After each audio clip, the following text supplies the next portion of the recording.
अधिपतये नमः। वक्रतुंड महाकाय सूर्यकोटि समप्रभ निर्विघ्नं कुरु मे देव सर्वकार्येषु सर्वदा। गुरुर्ब्रह्मा गुरुर्विष्णुः गुरुर्देवो महेश्वरः गुरुसाक्षात् परब्रह्म तस्मै श्री गुरवे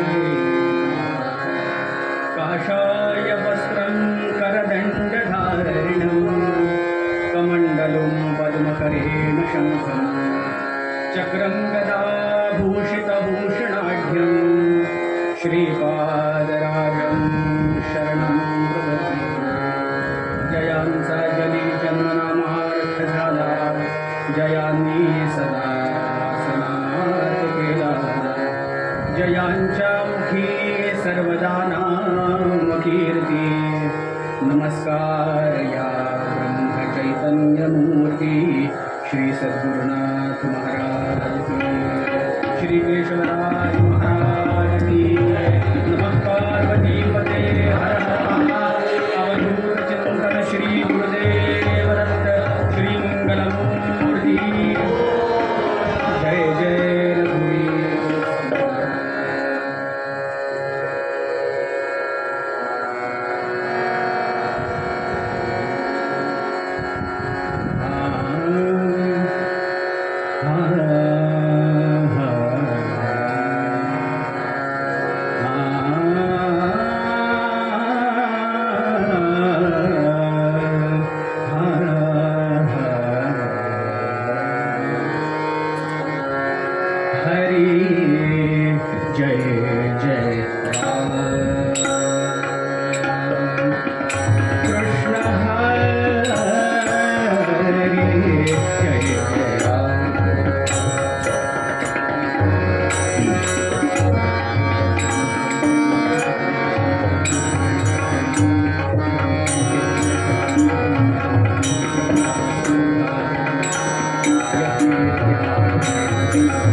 कीर्तनी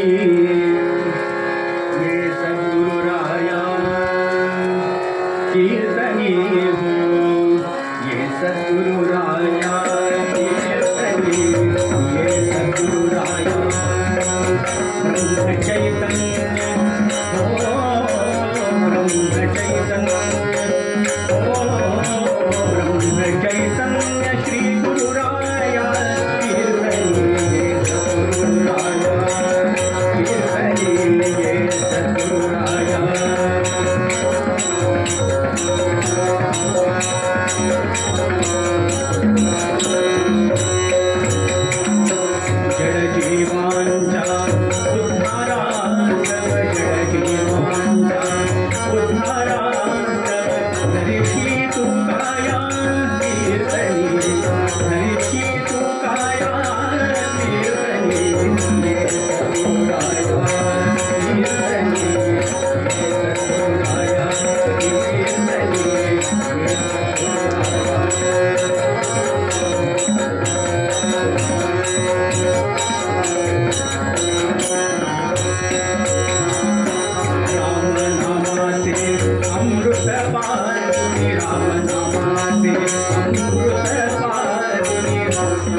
श्री गुरु सी शरण जाय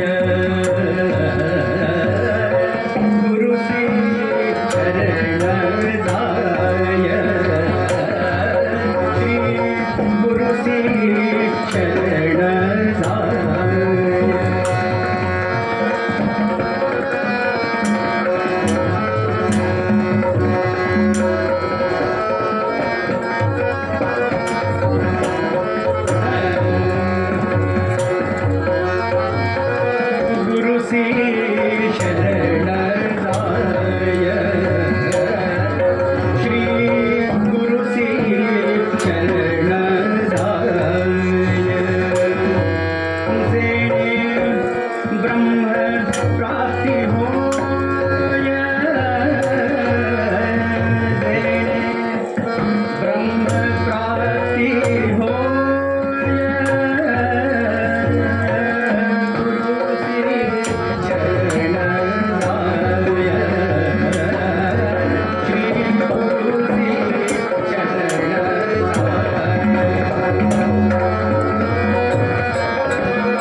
सुनाओ दरस मन पिया भयो, दरस मन पिया भयो।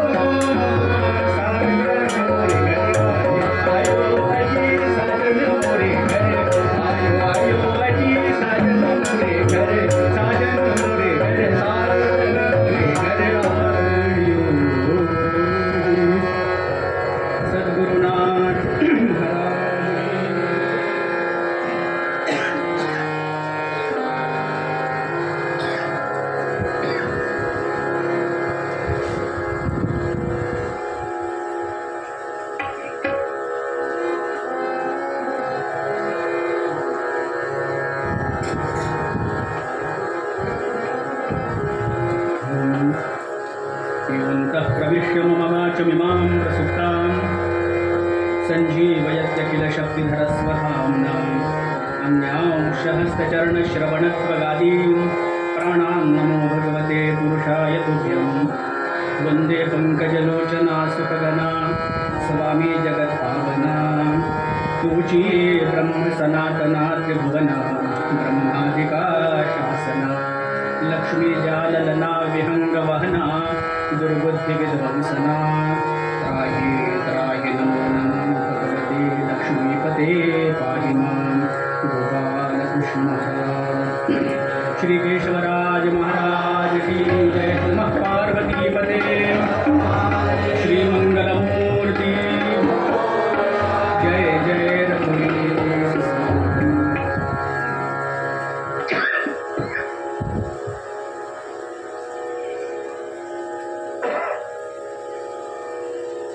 अनंत कोटी ब्रह्मांड नायक भगवान श्री महाविष्णू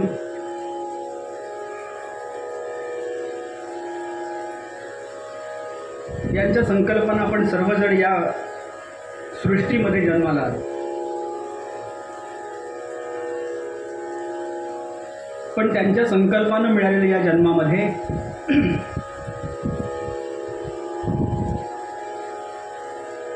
नक्की काय मिळवायचंय आणि नक्की कुठे जायचंय, या दोन गोष्टींचा विचार जर करता आला नाही तर मिळालेला मनुष्य जन्म वाया गेल्यासारखं होईल ना।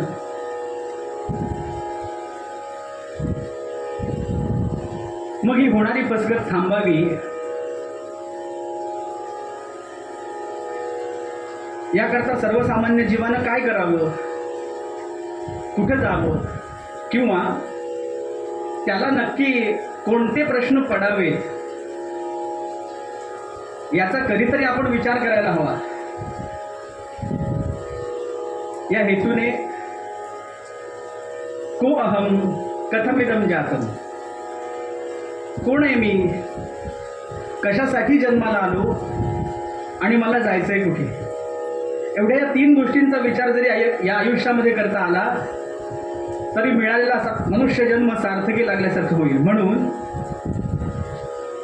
कधीतरी प्रश्न पडावा ना, खरंच कोण आहे मी, कुठून आलो, नक्की मला जायचंय कुठे। कधी प्रश्न पडतो का आपल्याला म्हणजे याच्यामध्ये मी पण आहे बरं, माझ्यासकट सर्वांचा विचार चाललाय, मी कुणी वेगळा नाही, फक्त उभा आहे, आपण बसलेले आहे। खरंच विचार करायची गोष्ट आहे, कोण आहे मी नक्की। जोपर्यंत या प्रश्नाचं उत्तर मिळत नाही तोपर्यंत पुढचा प्रश्न सोडवूच शकत नाही आपण। मग आयुष्यामध्ये कधीतरी असं मनात यावं की खरंच कशाला जन्माला आलो, कुणासाठी जन्माला आलो आणि जायचंय कुठपर्यंत।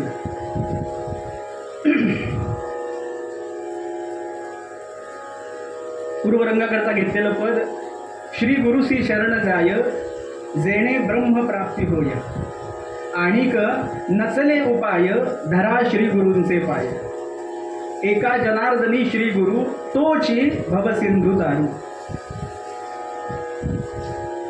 कीर्तनाला प्रारंभ करताना थोडा वेगळा विषय आधी बोलणार आहे आणि मग मुख्य विषयाकडे आपण येऊ। वेगळा म्हणजे कीर्तनाच्या बाहेरचं नाही बरं, यातलंच। सहज प्रवासात असताना एका मित्राचा फोन आला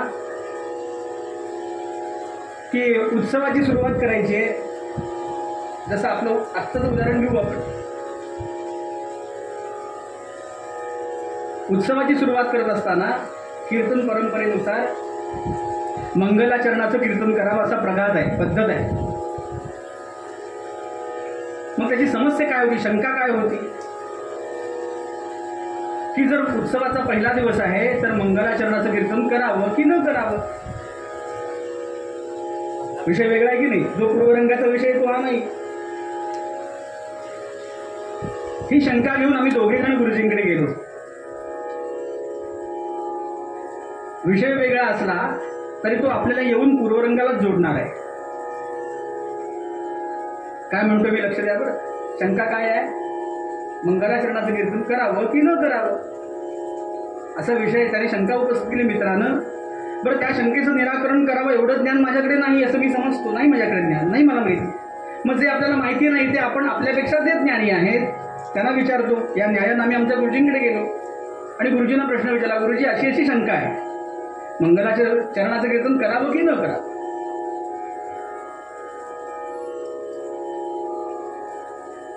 मनात आलेल्या प्रत्येक शंकेचं निरसन गुरुच करू शकतो. काय गुरुजींनी उत्तर दिलं, एक श्लोक सांगतो, तो श्लोक जर समजला तर या प्रश्नाचं उत्तर तुम्हाला आपोआप मिळेल. आता दोघांचे कान टवकारले गेले. म्हणजे मी आणि माझा मित्र दोघे मी समोर बसलो होतो. काय नक्की करावं. काय सांगितलं गुरुजींनी, आकाशात पतितंतोयम यथा गच्छति सागरम सर्वदेव नमस्कार केशवम प्रतिगच्छति सद्गुरुनाथ महाराज की जय. काय अर्थ हो याचा. पाठातला श्लोक आहे, आपण पुष्कळ वेळ म्हणतो, पण या प्रश्नाचं उत्तर सहज बोलणे तोच हितोपदेश. सहज बोलून गेले आणि सांगितलं या प्रश्नाचं उत्तर या श्लोकामध्ये आहे समजणाऱ्याला. काय श्लोक सांगितला, आकाशात पतितम तोयम यथा गच्छति सागरम. तुम्ही कुठेही जा, कुठल्याही देवाचं नाव घ्या, कुठल्याही देवासाठी नमस्कार करा, सर्वदेव नमस्कार केशवम प्रतिगच्छति. मग मी माझ्या गुरुला नमस्कार केला काय आणि भगवान मंगलमूर्तीला नमस्कार केला काय. सर्वदेव मध्ये काय काय येतं, सगळे येतात ना. भगवान मंगलमूर्ती येतात आणि माझे गुरुही येतात. मग सर्वदेव नमस्कार केशवम प्रतिगच्छति. काहीही सेवा केली, कुठेही नमस्कार केला तरी तो नमस्कार, ती सेवा भगवान नारायणाच्या चरणी, भगवान विष्णूंच्या चरणीच अर्पण होणार आहे. मग भेद कसला आहे. शास्त्राप्रमाणे, शास्त्राच्या नियमाप्रमाणे मंगलाचरण करून भगवान मंगलमूर्तींचं स्मरण आपण सुरुवातीलाच करतो. शंका मिटली तेव्हाच ठरवलं, आज काही झालं तरी मंगलाचरणाचं कीर्तन असलं तरी श्री गुरुसी शरण जाई याच्यावरच बोलायचं. पार्श्वभूमी सांगतोय बरं, पुढं 5 दिवस काय ऐकायचं याची. सद्गुरुनाथ महाराज. उत्सवाचा कालावधी आहे. त्या उत्सवामध्ये भगवंताविषयी असलेलं प्रेम उतू जाऊ द्या. आहे ना अंतःकरणात साठवून ठेवलेलं, ते व्यक्त व्हावं याकरता हे 5 दिवस दिलेले आहेत. मग कधीतरी वेगळा विचार करावा ना. कथा ऐकायचीच आहे, गोष्ट सांगायचीच आहे, त्या कथेत रमायचंच आहे. पण हे सगळं करत असताना कोण आहे मी, कुठं जायचं आहे मला, एवढ्या तरी प्रश्नांचा विचार करूया. मग हे सगळे प्रश्न पडण्याकरता तळमळ नावाची एक गोष्ट असते. काय असते, तळमळ नावाची गोष्ट असते. अंतःकरणात आहे बरं प्रत्येकाची. ती तळमळ लागावी लागते. पराकोटीची तळमळ असेल ना तरच तिथपर्यंत जाण्याचा मार्ग सोपा होतो. 7-8 वर्षाचं वय आहे आणि 7-8 वर्षाचं वय असताना आजीबरोबर कीर्तनाला मंदिरात जाऊन बसले होते. आजीबरोबर जाऊन बसले कीर्तनाला आणि त्या कथेमध्ये पूर्णतः लक्ष देऊन कथा ऐकतायत आणि सहज कानावरती पडलं, सद्गुरु विना ब्रह्मज्ञान अन्यथा नव्हे नव्हे ते जाण. सगळं कीर्तन कुणाला कळतो, पण त्या कीर्तनाची एखादीच ओवी असते, एखादा शब्द असतो, एखादं वाक्य असतं जे या जीवाच्या परमकल्याणाचं असतं. अख्ख्या कीर्तनातलं एवढंच वाक्य कळलं, सद्गुरु विना ब्रह्मज्ञान अन्यथा नव्हे नव्हे जाण. प्रश्न पडला, कीर्तन संपलं, आजीबरोबर घरी आले आणि आजीला समोर बसून प्रश्न विचारला, आजी माझे सद्गुरू कोण? माहिती गोष्ट आपल्याला, कथा आपल्याला सगळ्यांना ऐकिवातली आहे, पण तरी सुद्धा पहिला प्रश्न आजीला विचारला, आजी माझे सद्गुरू कोण मला सांग, तू होशील का म्हणजे सद्गुरू? आजी म्हणले, अरे ते कीर्तनातलं ऐकून तिथं वरतीच ठेवायचं असतं, खाली घरी काही न्यायचं नसतं, म्हणजे कथेतलं कथेत ठेवायचं असतं, ते इथं घरी आणायचं नसतं, गोष्ट ऐकून सोडून द्यायची असते, पण लेकराला मान्य होईल. मंदिरामध्ये गेले, त्या कीर्तनकार प्रवचनकार जे पुढे होते त्यांच्याजवळ जाऊन बसले, महाराज तुम्ही व्हाल का माझे सद्गुरू? नाही रे, तुझे सद्गुरू होण्याची पात्रता नाही माझ्याकडे, किंवा मला तो अधिकारही नाही. तुला काही हवं ती माहिती मी सांगू शकतो, पण माहिती सांगणं आणि गुरुपद देणं वेगवेगळ्या गोष्टी आहेत ना. तळमळ तळमळ तळमळ सुरू आहे, रोज विचारतायत कोण होईल माझे सद्गुरू, कुठं असतील ते. पुन्हा आजीजवळ येऊन बसले, हट्ट करायला सुरुवात केली, आजी तूच मला सांगितलं पाहिजे. कंटाळली हो, लेकरू गुणगुण गुणगुण गुणगुण करायला ती कंटाळतात ना.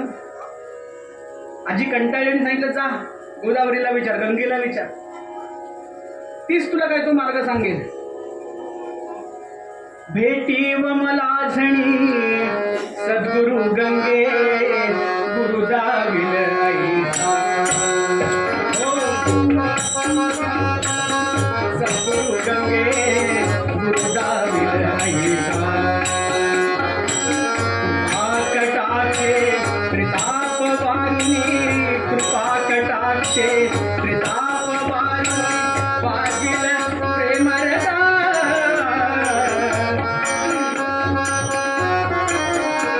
भेटी व मला झणी सद्गुरु गंगे, गुरुदाविल ऐसा.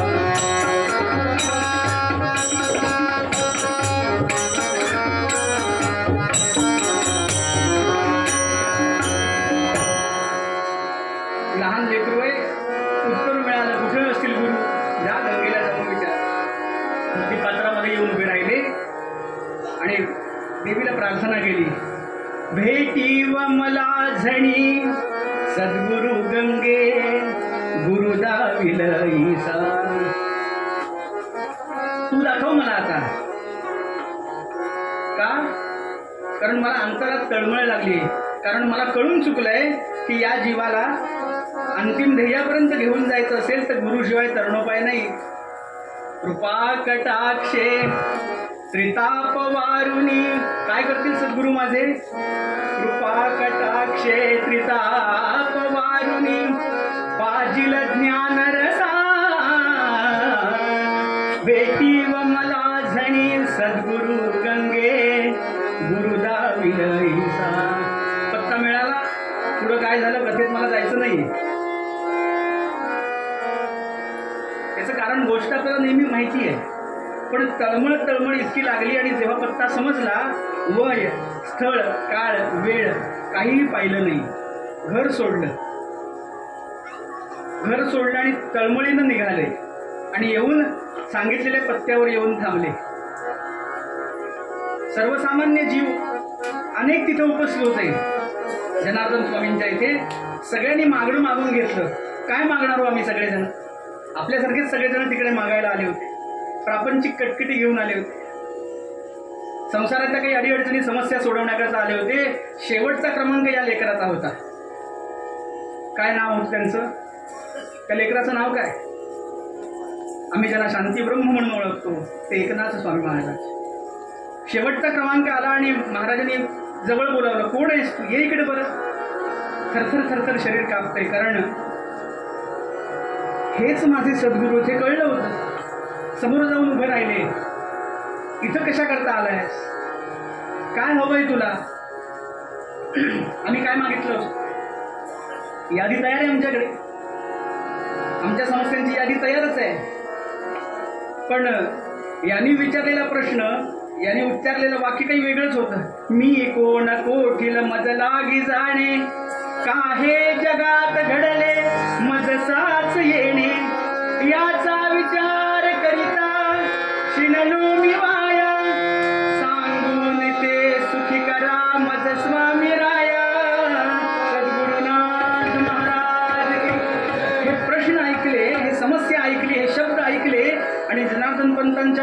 नेत्रामध्ये वेगळीच चमक येऊन गेली. का? इतक्या लहान वयात हे प्रश्न विचारणार आजपर्यंत कोणी आलं नाही. एवढ्या लहान वयात त्यांना जर प्रश्न पडत असेल तर त्यांच्या वयाच्या वर एक पूज्य लावलं. एवढं आमचं वय होऊन गेलंय आता, सगळ्यांचं नाही, पण तरी आम्हाला हे प्रश्न पडत नाहीत. मग ही तळमळ, सांगायचा विषय काय, मूळ मुद्दा काय आहे? नाथांना जी तळमळ होती त्यातली 1% सुद्धा तळमळ आम्हाला अजून लागत नाही. त्यामुळे प्रश्न निर्माण होत नाही. मग ती तळमळ लागावी, कधीतरी वाटावं ना, कशाला मी जन्माला आलो, काय नक्की उद्देश आहे. आधी नक्की जन्माला कुणी घातलंय इथून सुरुवात करू आपण.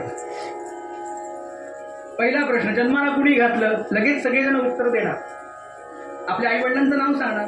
पण आमच्या जन्माला आमचे आई वडील फक्त निमित्त कारण आहेत. आम्ही जन्माला यावं याकरता निमित्त म्हणून ती 2 जण आहेत. पण मूळ संकल्प कुणाचा आहे? कुणाच्या संकल्पानं आम्ही जन्माला आलो हा प्रश्न आहे. या सृष्टीमध्ये प्रत्येक जीव जन्माला यावा हा संकल्प भगवंताचा आहे, भगवान महाविष्णूंचा आहे. आणि तो संकल्प करत असताना भगवंताची त्या जीवाकडून काहीतरी अपेक्षा आहे.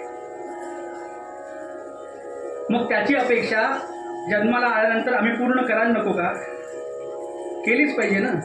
पण ती आम्ही करतच नाही, त्याच्याकडे बघतच नाही. जोपर्यंत गर्भावस्थेमध्ये आहे तोपर्यंत त्याच्या अनुसंधानात राहतो, कारण बाकीची व्यवधानं नाहीत. पण जसे जन्माला येतो, जन्माला आल्यानंतर मायेच्या आवरणामध्ये इतके गुरफटून जातो की तो आणि मी एक आहोत हे विसरतो. थोडं सांभाळून बोलतो, दुपारची वेळ आहे ना, तसं कुणाला काही कळणार नाही. पण नंतर ऐकल्यानंतर चुकीचं लक्षात येईल ना, म्हणून सांभाळून. सद्गुरुनाथ महाराज. थोडा विनोद, पण विनोद करत आनंद घेत आपल्याला पुढे जायचंय. पूर्वरंग मुळातच क्लिष्ट आहे, पण तो क्लिष्ट असताना आपण तो क्लिष्ट कसा होणार नाही याची काळजी घेत घेत पुढे जाऊ.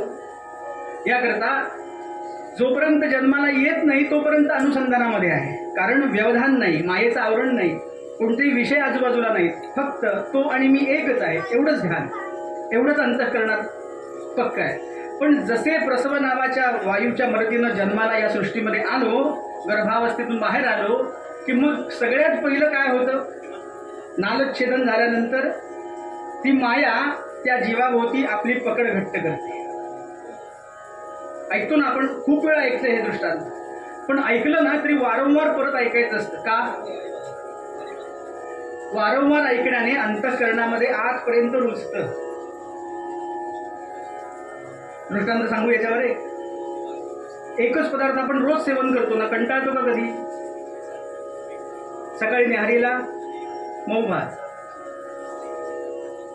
दुपारी जेवणाला वरण भात, रात्री पिठलं भात, सकाळी उरला तर, आता उत्सव कालावधीत करत नाहीत पण घरी करतो, चवीला चांगलाही लागतो. बारशाला खीर स्वरूपामध्ये भातच, आणि तिकडं पिंडांसाठी पण कंटाळतो का हो कधी? नाही कंटाळत. एकच वस्तू आहे, तसं एकच ब्रह्मवस्तू आहे, पण ती सातत्यानं स्मरणात ठेवली तरच ती आतपर्यंत जाणार आहे. किंवा तो आणि मी एकच आहे हे सातत्यानं स्मरण केलं, चिंतन केलं, श्रवण केलं तरच ते आत पटणार आहे. भगवान जाणून घ्यायची गोष्ट आहे, प्राप्त करायची गोष्टच नाही.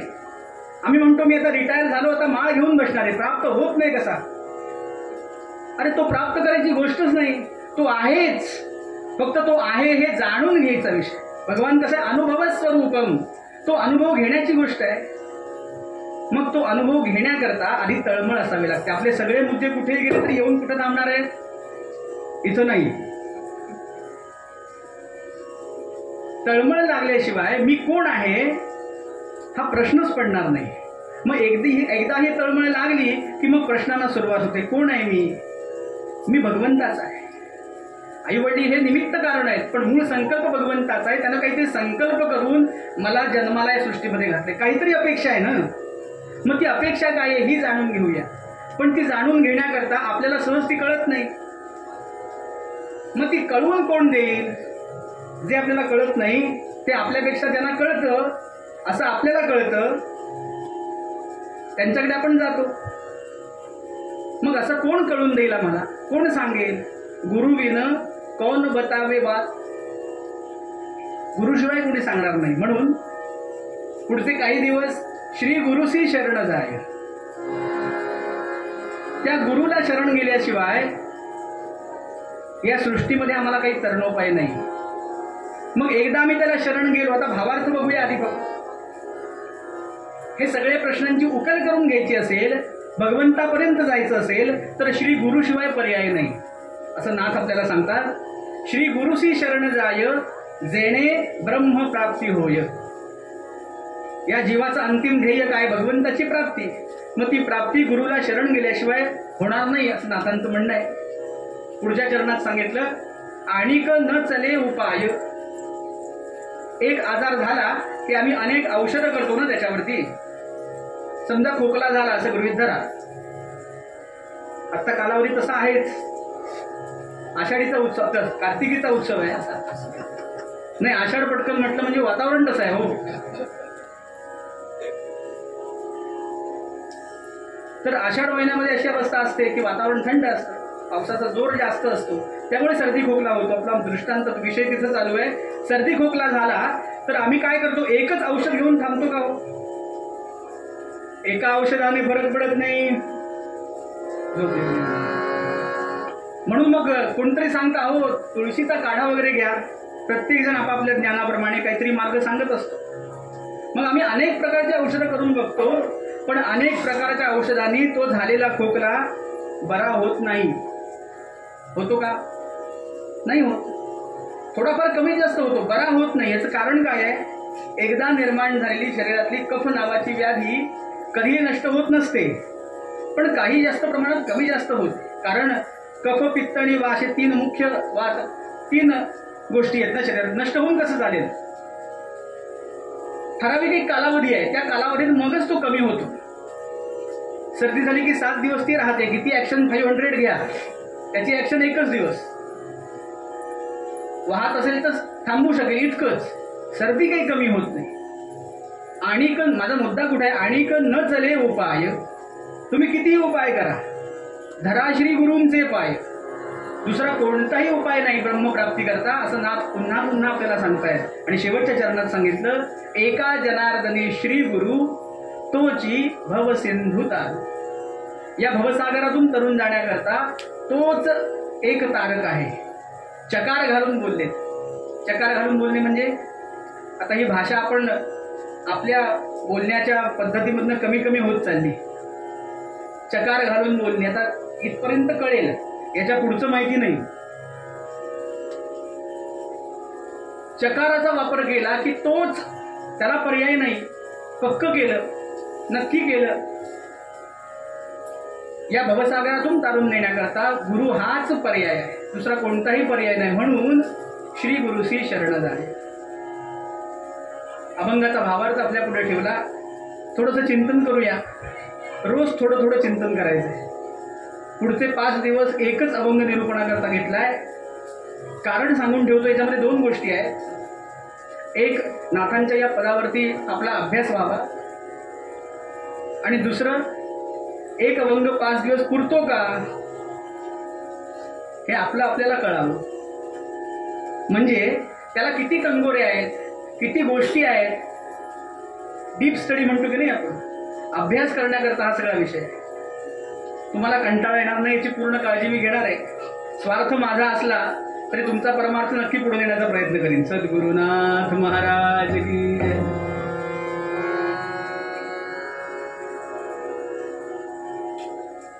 कोण आहे मी? को अहम. कोण आहे मीचा विचार करत असताना खरोखर मी कुणाचा आहे, कशासाठी जन्माला आलो, पुन्हा पुन्हा तेच तेच तेच तेच सांगावं लागतं. याचं कारण काय आहे? आम्ही ज्या मायेच्या आवरणामध्ये इतके गुंतून गेलोय त्यातून आमचं आम्हालाच कळत नाही. मी कुणाचा आहे, मी नक्की आहे कुणाचा. आम्ही बरेच प्रश्नांची उत्तर देत बसतो. मी माझ्या आई वडिलांचा आहे, माझ्या पत्नीचा आहे, माझ्या लेकरा बाळांचा आहे, माझ्या नातेवाईकांचा आहे. पण हे सगळेजण काही कालावधीपुरते आपल्यासोबत आहे. मग शेवटपर्यंत येणारं कोण आहे याचा विचार जर केला तरच कळेल मी कोण आहे.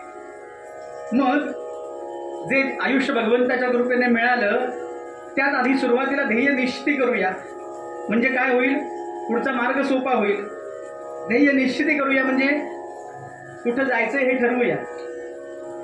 बस कोणतीही असली, म्हणजे साधी असो किंवा ई बस असो, ध्येय निश्चिती करावी लागते ना. मला डोंबिवलीतून निघायचंय आणि आसूदला पोहोचायचंय, तर आसूद हे माझं ध्येय आहे.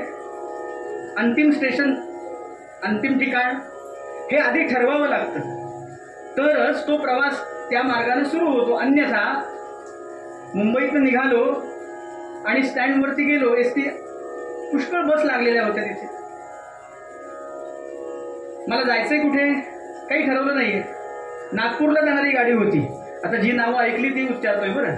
सद्गुरुनाथ महाराज. नागपूरला जाणारी गाडी होती, त्या गाडीमध्ये बसलो. गाडी निघाली आणि कंडक्टर आले जवळ. तुमचं तिकीट. मी म्हटलं दापोली द्या, खाली उतर पहिला.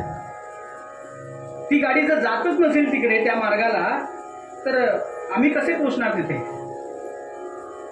तसं ठिकाण अंतिम ठरवल्याशिवाय प्रवास सुरूच होणार नाही. मग मी कोण आहे, मला कुठं जायचंय याचा विचार करत असताना प्रत्येकाचं अंतिम ध्येय प्रत्येकाने ठरवलं पाहिजे. साधं उदाहरण सांगतो. घरून निघाल्यापासून इथं येईपर्यंत किती पायऱ्या मोजत आलो, पावसाची वाट बघितली, सगळं काही केलं. पण घरून निघताना ध्येय निश्चित होतं ना, मला भगवंताच्या मंदिरापर्यंत जायचं.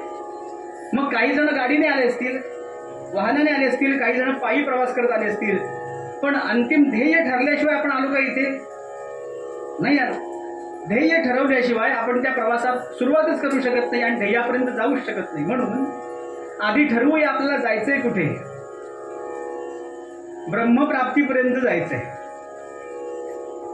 ब्रह्मप्राप्तीपर्यंत जायचंय. शब्द अवघड उच्चारले ना की प्रश्नचिन्ह उभे राहतात हो, आणि इथं उभे राहिले की लगेच दिसतात.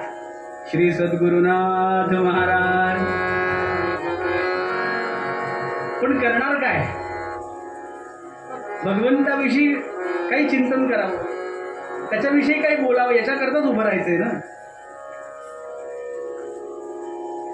सासू सासऱ्यांचे विनोद सांगण्याकरता उभं राहायचंय का? नाट्यसंगीत म्हणण्याकरता उभं राहायचंय का? आज काय परिस्थिती आहे? थोडस विषयांतर होईल, पण बोलल्याशिवाय कळेल का? भले शूटिंग चालू असेल, मला फिकीर नाही त्या गोष्टीची, कुठेही टाकलं तरी चालेल. सत्य आहे ते सत्यच आहे. मुळात इथं उभा राहण्याचा उद्देश काय आहे, त्या उद्देशापासून आम्ही बाजूला होत चाललो. याला कीर्तनकार कारणीभूत 100% नाही, 50% कारणीभूत आहे. 50% बाकी सगळेजण. का? अहो ते करायला भाग पाडतात ना. एक उदाहरणादाखल म्हणून, कुणाची निंदा करणं हेतू नाही, पण जे चुकतंय ना ते बोलावं याकरता ही गादी आहे. देवर्षी नारदांनी फार तळमळीनं स्थापन केली ना. भगवंताविषयी काही चिंतन व्हावं, त्याचं गुणवर्णन व्हावं, त्याचं लीला संकीर्तन व्हावं, याकरता उभं राहायचं. त्याच्याविषयी असलेला भाव दृढ व्हावा. पण सांगतानाच नियोजनाच्या वेळेलाच फोन येतो ना, तेव्हा असा येतो, बुवा काहीतरी ऐतिहासिक सांग रे. मागणी तसा पुरवठा हो. मला सांगा, आमचा कृष्ण ऐतिहासिक नाही का? आमचा राम ऐतिहासिक नाही? आमचे तुकाराम महाराज ऐतिहासिक नाहीत का? ते होते म्हणून इथपर्यंत येऊन बसलोय आम्ही. ऐतिहासिक सांगण्याबद्दल दुमत अजिबात नाही, नक्की सांगा. पण ते सांगायचं म्हणून मूळ उद्देशाला जर फाटा मिळणार असेल तर ते चुकीचं आहे ना. नाट्यसंगीत गायलं पाहिजे. गोव्यात एका ठिकाणचा प्रसंग, खूप कमी गाणं त्या दिवशी, नाहीच जवळजवळ म्हटलं तरी चालेल, कारण पहिला दिवस असा असतो ना की आमचंच ट्युनिंग झालेलं नसतं. इथलंच बघा ना, वर्षभरात आम्ही भेटतो. पहिला दिवस हा तिघांना आम्हाला ट्यून करण्याकरता आम्हाला द्यावा लागतो. उद्यापासून मग थोडंसं काही पुढं सरळ आहे. तेव्हा पहिल्या दिवशी काही गाणं झालं नाही. आयोजकांनी संध्याकाळी वस्तीला इथं तिथं येऊन सांगितलं, बुवा उद्यापासून गाणं व्हायला पाहिजे. बरं, चूक कुणाची आहे? दोन्ही गोष्टींची चूक आहे ना. कुणाला एकाला जबाबदार धरायचं नाही, पण मूळ उद्देश जर बाजूला जात असेल तर चुकतंय काहीतरी. याकरता श्री गुरुश्री शरण जाय तेने ब्रह्म प्राप्ती होय. भगवंताविषयी असलेला भाव दृढ व्हावा, याकरताच इथून निरूपण व्हावं. हा आग्रह ज्यांनी धरला त्या गुरुजींच्या सहवासात मी थोडा काळ शिकायचा प्रयत्न केला. अजूनही शिक्षण चालूच आहे. पण नाही म्हणायचं नाट्यसंगीत, कटाक्षानं म्हणायचं नाही. येत नाही म्हणून नाही आणि येतंय म्हणूनही नाही, नाही म्हणायचं. कारण नाट्यसंगीत म्हणजे कीर्तन नाही. 4 नाट्यसंगीतातली गाणी फेकली की पूर्वरंग झाला. कथाभाग मोठा आहे म्हणून पूर्वरंग थांबवतो, मान्यच नाही, मान्यच नाही. त्यामुळे थोडं तिखट लागेल, वाईट वाटेल, पण कुणाला उद्देशून बोलणं नाही. या गादीवर उभं राहताना काही जबाबदारी आहे, वाणीला काही बंधनं आहेत. ती सगळी बंधनं सांभाळून भगवंताविषयी असलेला भाव प्रत्येकाच्या मनात दृढ करण्याकरता वाणीचा वापर व्हावा, बस. बाकी उद्देश काही नाही. विषय थोडा बाजूला जातोय, पण मूळ विषय आपला श्री गुरुसी शरण जाय तेने ब्रह्मप्राप्ती होईल. या ब्रह्मप्राप्ती करता गुरुलाच शरण जायला पाहिजे. मग शरण जाणं म्हणजे काही विधी आहे का? हो, विधी आहे का कोणता? ती पूजा केली की आपल्याला शरणागती प्राप्त झाली असा विधी असेल तर मग हरकत नाही, शरणागतीचा विधी करून घेऊ आपण सगळे, म्हणजे सगळ्यांना शरणागती प्राप्त होईल. पण तसा विधी नाही. मग त्याच्याविषयी असलेला भाव दृढ होण्याकरता काही गोष्टींची जाणीव ठेवावी लागते. शास्त्रकार सांगतात काय शरणागती म्हणजे? अनुकूलस्य संकल्पः प्रतिकूलस्य वर्जनम् रक्षिष्यति विश्वासः गोतृत्वे वर्णनन्तः आत्मनिक्षेपति कार्पण्य षड्विधा शरणागती सद्गुरुनाथ महाराज की. 6 गोष्टी शास्त्रकारांनी सांगितल्या. एवढ्या 6 गोष्टी जर तुमच्या अंतःकरणात खसल्या, आजपर्यंत जाऊन पोहोचल्या, तर शरणागती म्हणजे काही आपोआप लक्षात येईल. कोणत्या 6 गोष्टी तेवढ्या बघूया. कोणत्या 6 गोष्टी सांगितल्या? अनुकूलस्य संकल्पः, भगवंताला अनुकूल असलेल्या गोष्टींचा संकल्प करावा. काय भगवंताला अनुकूल आहे? भगवंताला काय आवडतं त्याचा संकल्प करावा. कुणी म्हणेल त्याला लाडू आवडतात अळीवाचे, कुणी म्हणेल त्याला श्रीखंड आवडतं. बुवाला काही खायला घालू नये बरं, सगळं कीर्तनात काढतोय सद्गुरुनाथ महाराज की. कुणी म्हणेल पदार्थ आवडतं, कुणी म्हणेल वस्त्र आवडतं, कुणी म्हणेल षोडशोपचार पूजा त्याला आवडते. पण लौकिकदृष्ट्या बघत असताना हे सगळे पदार्थ आम्ही त्याला देणं गरजेचंच आहे. भले त्यांनी निर्माण केलेले आहे, पण खरा विचार केला तर त्याला नक्की काय आवडतं? अनुकूलस्य संकल्पः, काय आवडतं त्याला? सगळ्यात जास्त भगवंताला त्याचंच नाम आवडतं. किती आवडतं? आरशामध्ये उभं राहिलो की आपलं आपल्यावर किती प्रेम आहे प्रत्येकाला समजतं की नाही? काहीच बोलत नाही तो. तिकडं विचारून बघा आतमध्ये. आरशासमोर उभं राहिलं की आपलं आपल्यावर किती प्रेम आहे लगेच कळतं की नाही? त्याच्यापेक्षा जास्त कणभर प्रेम भगवंताचं त्याच्या नामावरती आहे. आपण आपल्याला किती आवडतो? प्राणापेक्षा जास्त आवडतो. अहो, डाग लागून चालत नाही चेहऱ्यावरती. तो लागला तो डाग जाण्याकरता अनेक प्रकारचे काही काही वापरतात वस्तू, पण ते करून सुद्धा तो जात नाही, खराब दिसतो. म्हणून मग वेगवेगळे काहीतरी आणखीन वेगवेगळे विषय करतात, ऑपरेशन पर्यंत जातं. का? आपलं आपल्यावर प्रेम आहे, तो चांगलं दिसलं पाहिजे याकरता. तसं भगवंताचं त्याच्या नामावरती अत्यंत प्रेम आहे. म्हणून सर्व संत आम्हाला काय सांगतात? त्याचं नाम गा, त्याचं नाम घ्या, जेणे काय होईल? आम्ही त्याच्या अनुसंधानात राहू, संपर्कात राहू. अनुकूलस्य संकल्प, त्याला जे प्रिय आहे त्याचा संकल्प करणे. मग त्याला काय प्रिय आहे? नाम घेतलेलं. मग नाम घेतला पाहिजे, याचा संकल्प केला पाहिजे. म्हणजे थोडक्यात सांगायचं झालं तर रोज त्याचं नाम घेतलं पाहिजे. बरं, हे मला सरळ पहिल्या वेळीच सांगता आलं असतं, पण सरळ शब्दात सांगेल तो बुवा कसला? फिरवून फिरवून फिरवून एखादी गोष्ट सांगणं, यालाच बुवा म्हणतात ना. अनुकूलस्य संकल्प, प्रतिकूलस्य वर्जनम. पहिला नियम सांगितला, त्याला प्रिय असलेली गोष्टीचा संकल्प करा. दुसरी गोष्ट सांगितली, त्यानं जी गोष्ट करू नये सांगितलं ती कटाक्षानं टाळा. एकादशीला उपवास करावा असं शास्त्र सांगतं. काय शब्द वापरले? एकादशीला उपवास करावा असं शास्त्र सांगतं.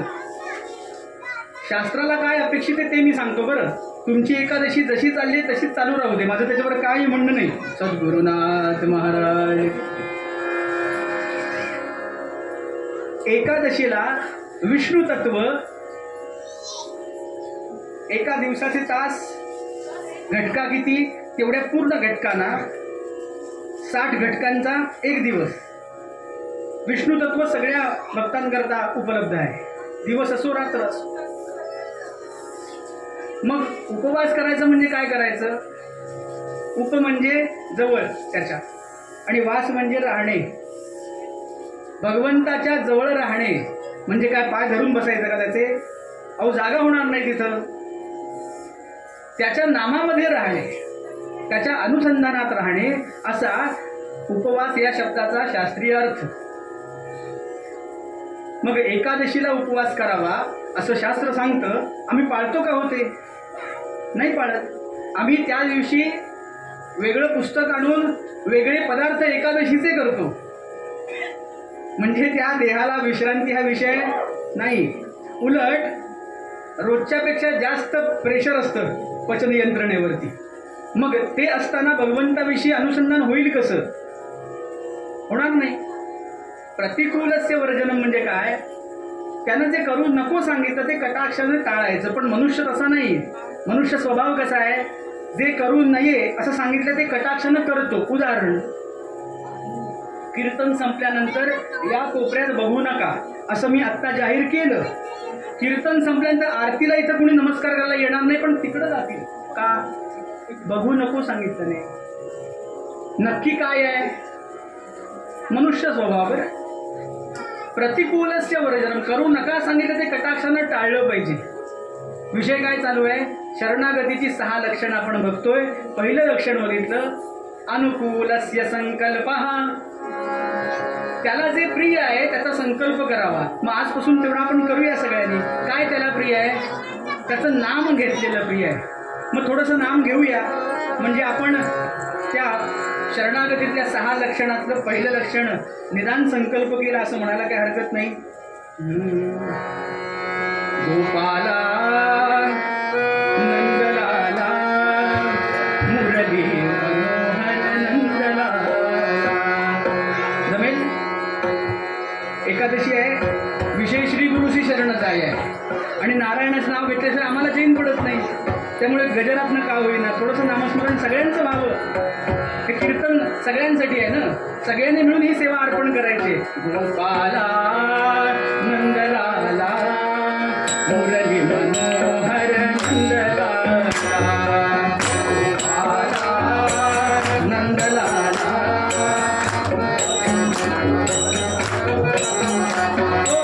गोपाला नंदलाला मुरली मनोहर नंदलाला.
मुखानं नाम, हातानं टाळी. परिणाम काय होतो? शरणागतीच्या 6 लक्षणातलं पहिलं लक्षण, याच्यावर मी चिंतन केलं, सिद्ध केलं. आम्ही सुरुवात केली. अनुकूलस्य संकल्प. त्याला जे प्रिय आहे ते नाम या वाणीनं आम्ही सतत घेऊ, म्हणून थोडंसं नाम घेतलं. दुसरा मुद्दा सांगितला प्रतिकूलस्य वर्जनम. जी गोष्ट कटाक्षानं शास्त्रानं करू नये सांगितली ती कटाक्षानं टाळावी.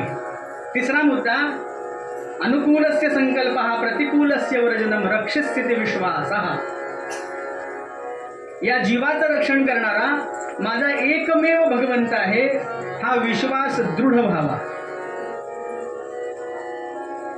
मग विश्वास ही अशी गोष्ट आहे जी सहज आम्ही कुणावर ठेवत नाही, कारण तो आधी आपला वाटावा लागतो. विश्वास कधी ठेवतो आम्ही? तो आपलासा वाटला तर विश्वास ठेवतो ना. मग तो आपलासा वाटण्याकरता पहिल्या 2 गोष्टी आहेत. अनुकूलस्य संकल्प. त्याचं नाम घ्यायला लागलं की तो आपलासा वाटणारच आहे. नाम घेत नाही तोपर्यंत प्रश्न आहे. एकदा ती नामाची गोडी या जिभेवरती रुळायला लागली, रेंगाळायला लागली की मग आपोआप विश्वास निर्माण होतो. कशावरून? लहान लहान वय आहे, अगदी लहान, पण लहान असतानाच भगवंताच्या नामाची इतकी गोडी लागली की रक्षित स्थिती विश्वासा म्हणजे काय याकरता उदाहरण दुसरं कोणाचं देऊच नाहीये. किती गोडी लागली. श्वासे श्वासे फक्त भगवंताचं नाव यायचं, फक्त एकच नाव म्हणायचं, नारायण नारायण नारायण. जे सर्व जीवांनी करणं आवश्यक आहे, पण आम्ही करत नाही. पण त्यानं ते करून दाखवलं. आणि खरोखर परीक्षेचा प्रसंग जेव्हा उद्भवला तेव्हा ते नामच त्याला तारक ठरलं. कुणाची गोष्ट सांगतोय? पुष्कळ वेळा ऐकली आहेत, मला कल्पना आहे या सगळ्याची, पण पुन्हा पुन्हा तेच श्रवण केल्याने भगवंताविषयी असलेलं प्रेम दृढ होतं. यावर विश्वास आहे. त्या विश्वासाकरता ही गोष्ट ऐकायची. फक्त भगवंताचं नाव घेत होता. त्यानं भगवंताचं नाव घेतलेलं वडिलांना चालत नव्हतं. ते म्हणायचे घेऊ नको नाव नारायण. नामापासून बाजूला होण्याकरता कोणती कोणती संकट आणली. उंच कड्यावरती घेऊन गेले. स्वतःचा मुलगा असून सुद्धा कड्यावरून ढकलून द्या, कडे लोट करा, असं सांगताना काही वाटलं नाही हो जीवाला. पण त्या कड्यावरून ढकललं. ज्याचं नाम मुखामध्ये आहे त्यानं सांभाळलं. का? रक्षित स्थिती विश्वास. माझं रक्षण करणारा माझा एकमेव भगवान महाविष्णू आहे, हा विश्वास दृढ होता. आंघोळी करता काढलेल्या गरम पाण्यामध्ये हात घातला, कणभर भाजलं ना तरी दिवसभर जाणवत राहतं. जाणवतं की नाही? मग उकळत्या तेलात हा सगळा देह त्या कढईमध्ये सोडला होता. किती वेदना झाल्या असतील जीवाला, पण त्याला काहीच झालं नाही हो. का? रक्षित स्थिती विश्वास. माझं रक्षण करणारा एकमेव नारायण आहे, तो नारायणच माझं रक्षण करेल. आमचा विश्वास आहे भगवंतावर, पण परिस्थिती नुरूप आहे. जोपर्यंत आयुष्यामध्ये बरं बरं बरं चाललंय तोपर्यंत आमचा विश्वास त्याच्यावरती आहे. पटतंय का बघा? आपापल्या जीवनातलं लावून बघायचं. हे सांगतोय उदाहरण. आयुष्यात सगळं बरं चाललंय तोपर्यंत माझा विश्वास केशवराजावरती आहे. जरा बी नसलं, आषाढात पाऊस पडतो, कार्तिकात पाऊस आला, बिघडलं ना. आता याला कारणीभूत कोण आहे काय हा नंतरची कारणी-मीमांसा नंतर, आत्ता नको. पण आपल्या मनाविरुद्ध व्हायला लागलं की आमचा विश्वास हा त्याच्यापासून डळमळीत व्हायला सुरुवात झाली. आत्ताच काय नडलं होतं, जरा वरती सुखा गेलो असतो, जरा बाहेर पडलो की आला वरून. त्याच्याच व्यवस्थेला आपण नावं ठेवतो ना. व्यवस्था कुणाची आहे?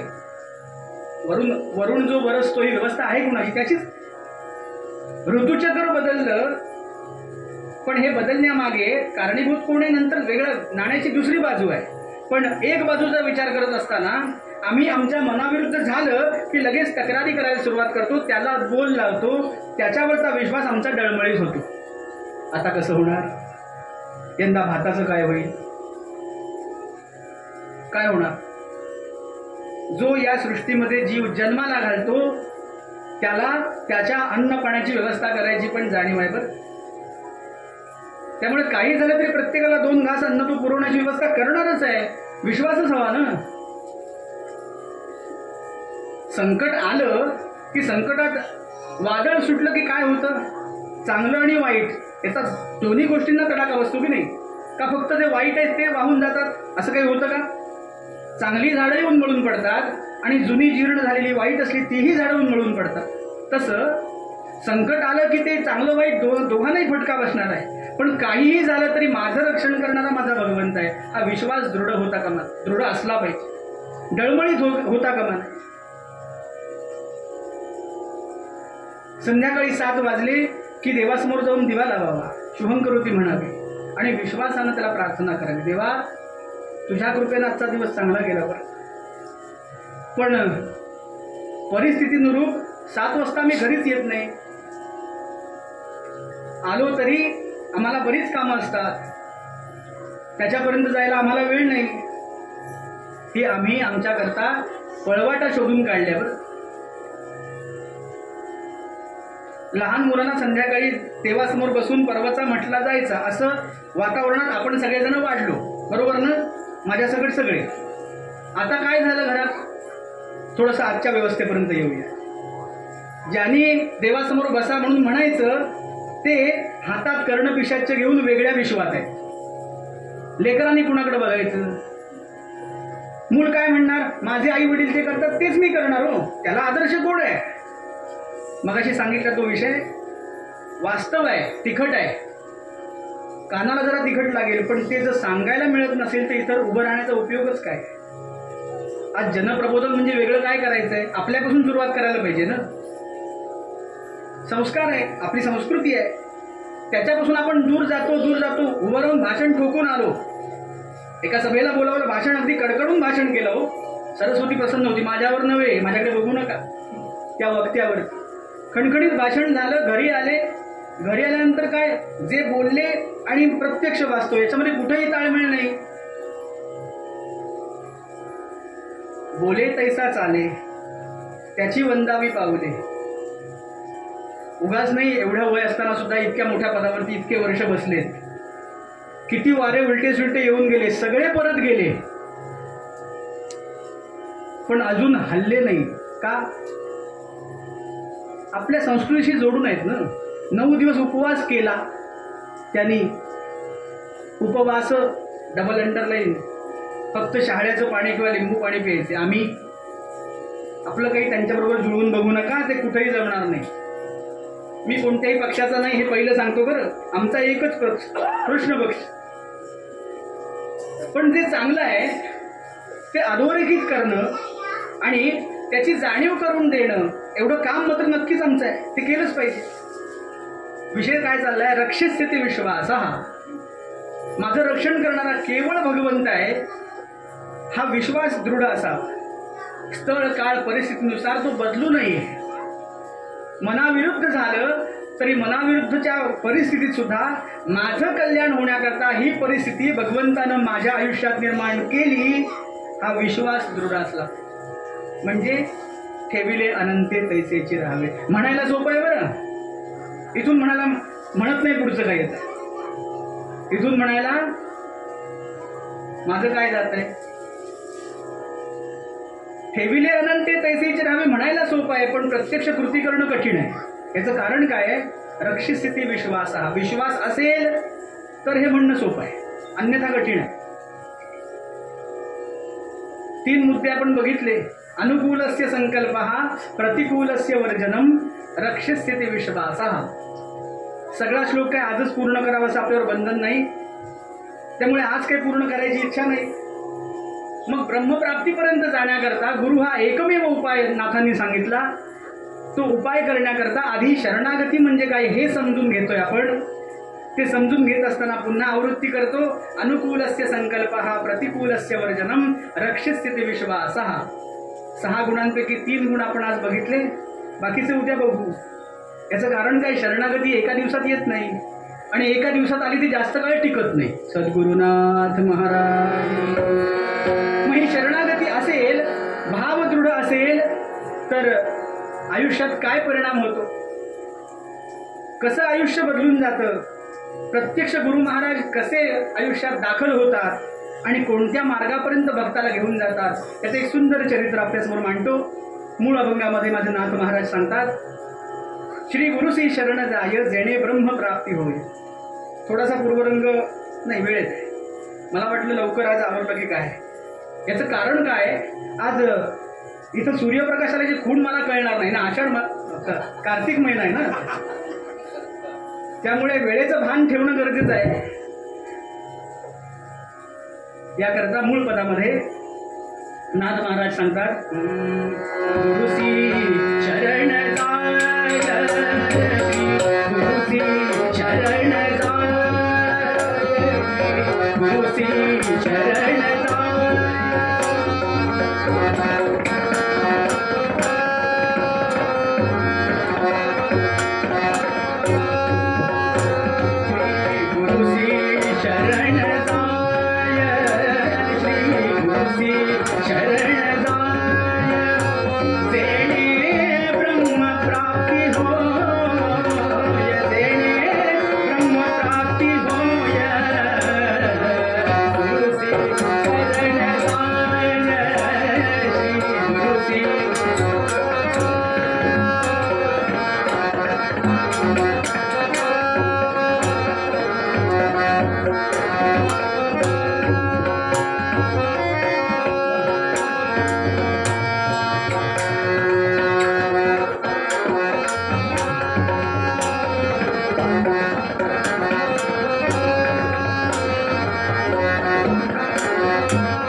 Thank you.